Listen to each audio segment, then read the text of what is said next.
Welcome to the light at the end of the funnel. This podcast is all about tangible solutions to common online marketing challenges. And it's also about the lighter side of entrepreneurship, the motivation, the innovation, the inspiration, and the growth mindset needed to build a business that stands the test of time and stands the test of the unexpected.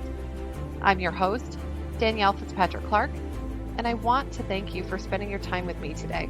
So let's dig in. Hey everyone, Danielle Fitzpatrick Clark here from Light at the End of the Funnel podcast.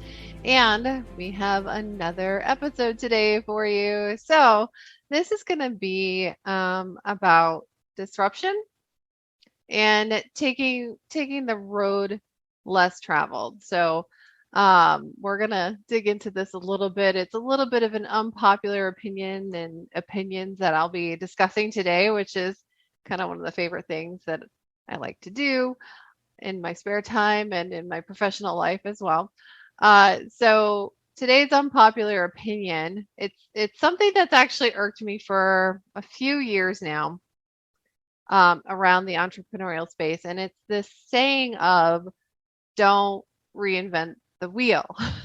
So every time I see it, I cringe, and not just like a facial cringe, like a full body, like, I hate that saying. And there's a reason why I hate that saying. And it's because it's not accurate. It's really not accurate. I feel like it is one of the most cringe-worthy, overused, and misrepresented statements out there for those entrepreneurs that are meant to be and teach innovators. So they're meant to be innovative and they're meant to teach innovators. So when I see that, I'm just like, oh no, not that again.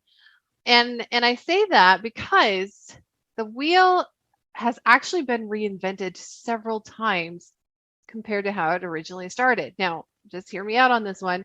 According to Smithsonian, and if you guys go to lightthefunnel.com, you'll see all my reference material in the show notes.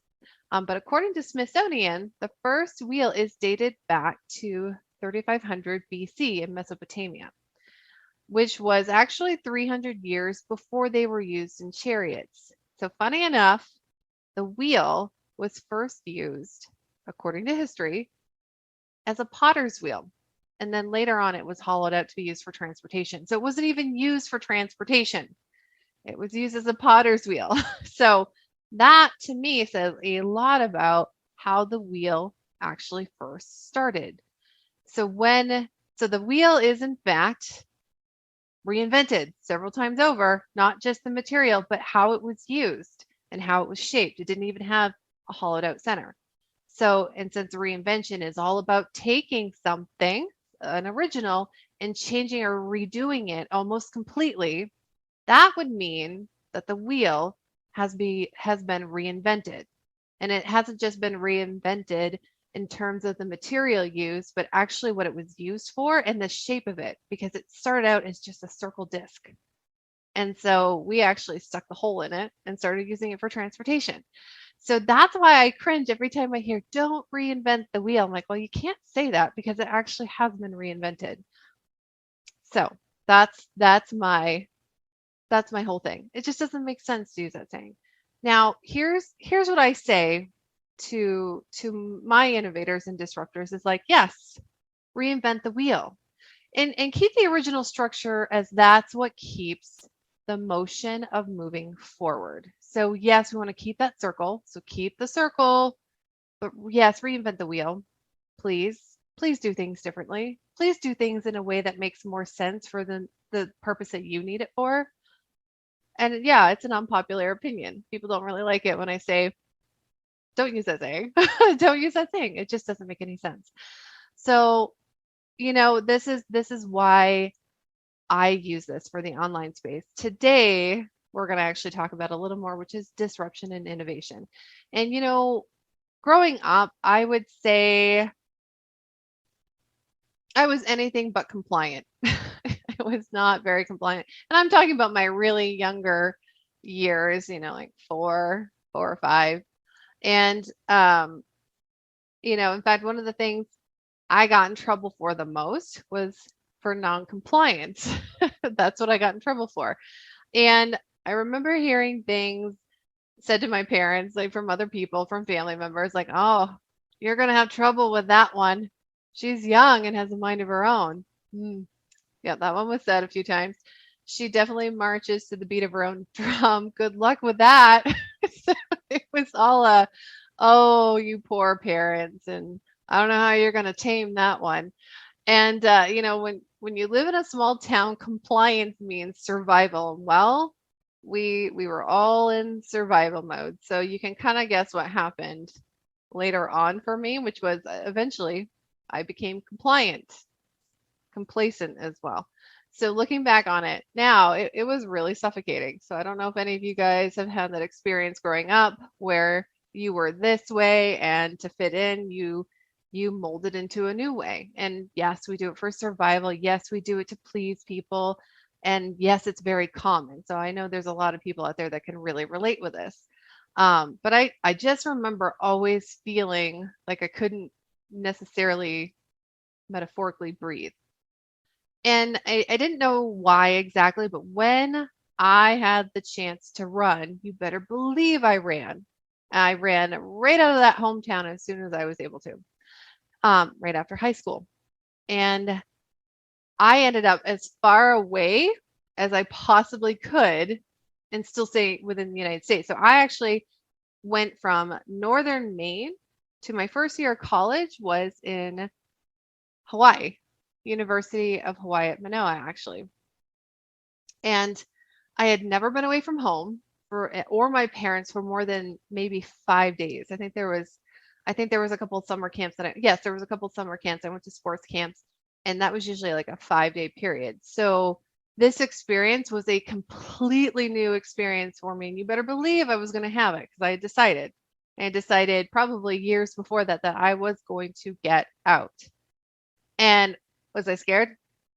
You betcha. I was really, really scared. I was really nervous. It was one of the most um, exciting and scary times of my life when I boarded that plane from Maine to go all the way across country past California to Hawaii. I had no idea what I was doing.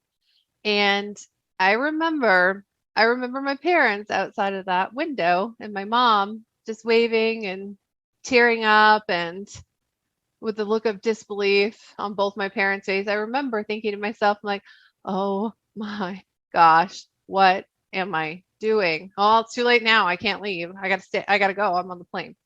And yeah, I didn't have any idea what I was doing. And here's the thing. I learned so much from that experience. Like that was a pivotal moment for me and my independence and my non-compliance to jump on that plane and go and take a chance and try something new. So I made a lot of mistakes. Oh, yes, made a lot of mistakes, not just in that experience, but from then on out. But it was really a catalyst for me because I knew when I put my mind to something, that was a moment where I knew when I put my mind to something, when I decided that I was going to do what I said I was going to do. And it was really just the beginning of me coming back into my non compliant and yes, reinvent the freaking wheel self. That was me coming back into me. And funny enough, when I was thinking about this podcast episode and what I wanted to say, one of my favorite songs came up on Spotify, and it's called "The Road Less Traveled." So it's a country song by Lauren Elena, and she co-wrote it. Really, she co-wrote it with some of my other favorite singers, or one of them, which is Megan Trainor. So she's a pop singer, but it's a really great song if you guys haven't heard it. And the thing that really kind of stood out to me was at the beginning of the song is that you won't make yourself a name if you follow the rules. History gets made when you're acting a fool. So don't hold back. Just flaunt it, show what you got, and just own it. No one can tear you apart. And it goes on and on and on about taking the road less traveled. And you guys can see in the show notes, I quoted the lyrics that I heard that made me think about this podcast episode. But it's really, and the last piece is, that I really loved and I quoted was, wear out your boots and kick up the gravel. So it's kind of kick it up a little bit. Let's disrupt this. Let's stir this up a little bit because, doing what everyone else is doing isn't working, is what my thought was. And it was so right on. So that was kind of one of the reasons why I decided on this podcast episode, because I think that there's a lot of people that listen into this podcast and who look at what I'm doing because of what I say. I talk about disruption, I talk about innovation. And so for those of you that can feel this pull of being different, of being disruptive, of being an innovator, or even people will also relate to the word rebel. If you're still teetering on that line between good and bad, or I'm going to be a good boy or girl or a bad boy and girl if I do this, if you're teetering on that line when it comes to your business, then this last piece is really for you. If you want to do things differently, start by doing them differently today. You've got to break that pattern. You've got to break something in your day. So find some point in your everyday business to break that pattern of monotony today. Don't wait on it. Do it today. So whether that's changing up your message, sending a different type of email to your email list, saying no to something that you actually don't want to do. Yep, those are for my innovators who are actually people pleasing right now. Say no and mean it and hold to it.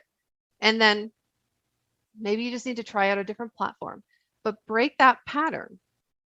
Break the pattern of what you think you need to do, what you think or what you've been told to do, and reinvent your own wheel. Do it and do it scared. You're going to be okay. So even if you fail, even if you make yourself a fool, because the worst thing isn't about those two things. The worst thing is living with regret and wondering the what if. That's way worse than failing. It's way worse than embarrassing yourself or not being able to complete what you wanted to complete or not having your expectations met. Way worse. So, as the best part of being the pattern breaker for yourself is there's another part to this that's really amazing. And it's actually when you give yourself that permission, you show up and do things differently, then not only do you break your own patterns, but you give permission and rise to others like you who are teetering on that fine line between should I do this? Should I do what everyone tells me to do? Or am I going to do what I want to do, what I feel is where I need to go?